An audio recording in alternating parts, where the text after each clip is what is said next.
যারা স্পঞ্জ রসগোল্লা বানাতে গেলে ভেঙে যায় বা শিরার সাথে দিলেই মিলে যায়, তাদের জন্য আজকে কয়েকটা টিপস থাকবে, যেটা ফলো করলে আপনার স্পঞ্জ রসগোল্লাও এতটা সুন্দর পারফেক্ট হবে। আমি তো মিষ্টি বানিয়ে ভিডিও করতে যেয়ে কয়েকটা খেয়ে ফেলেছি, এত মজা হয়েছে। যাই হোক, আমি এখানে এই মিষ্টি বানানোর জন্য 1 লিটার দুধ নিয়ে নিয়েছি। দুধকে ফার্স্টে 5 মিনিটের মতো জাল করে নিয়েছি।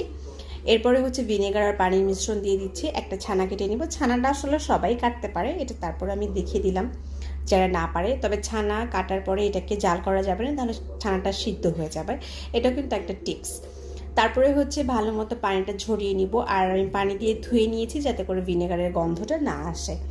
এখন ছানা থেকে পানিটা খুব ভালো করে ঝরানোর জন্য একটা পোতা দিয়ে উপরে রেখে দেবো। এভাবে 1 কাপ চিনির জন্য 4 কাপ পানি এখানে আমি অ্যাড করেছি। এখন খুব ভালো মতো হাতের তালুর সাহায্যে এটাকে মধে নিব। মধাটা খুবই ইম্পর্টেন্ট। ফার্স্টে এইভাবে ছানাটাকে মধে নিতে হবে।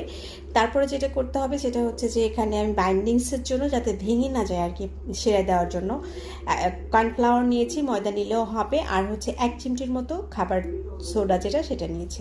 তারপরে আবার ভালো মতো মধে নিয়ে এটাকে আমি শেপ দিব ছোটো ছোটো করে। এটা ফুলে ডাবল হয়ে যাবে, এটা ইচ্ছা, যে যেমন করে শেপ দিতে পারে। আমি এভাবে করে দিয়েছি। প্রায় 12 থেকে 13টা 13টার মতো মনে হয় মিষ্টি হয়েছে, আমি কাউন্ট করেছিলাম, এখন ভুলে গেছি। যাই হোক, সবগুলো বানানো শেষ। এখন আমি চিনির সেরা একটা দিয়ে দেখলাম যে পারফেক্ট আছে। এখন সবগুলো ঢেলে দিলাম।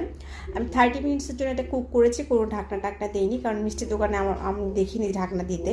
যাই হোক, আমি 30 মিনিটস এভাবে রান্না করে নিয়েছি। যখন দেখবেন যে শিরার মধ্যে মিষ্টিগুলো ডুবে যাচ্ছে, তখন এটা সিদ্ধ হয়ে গেছে বলে বোঝা যাবে। এরপরে 5 মিনিটের জন্য ঢাকনা দিয়ে ঢেকে রেখে দিলাম। ঠান্ডা হওয়ার পরে আমি আপনাদেরকে পরিবেশন করে দেখাচ্ছি। দেখেন কতটা সুন্দর হয়েছে, কত সুন্দর শিরাটা সোপ করে নিয়েছে। তো এই ছিল আজকের রেসিপি।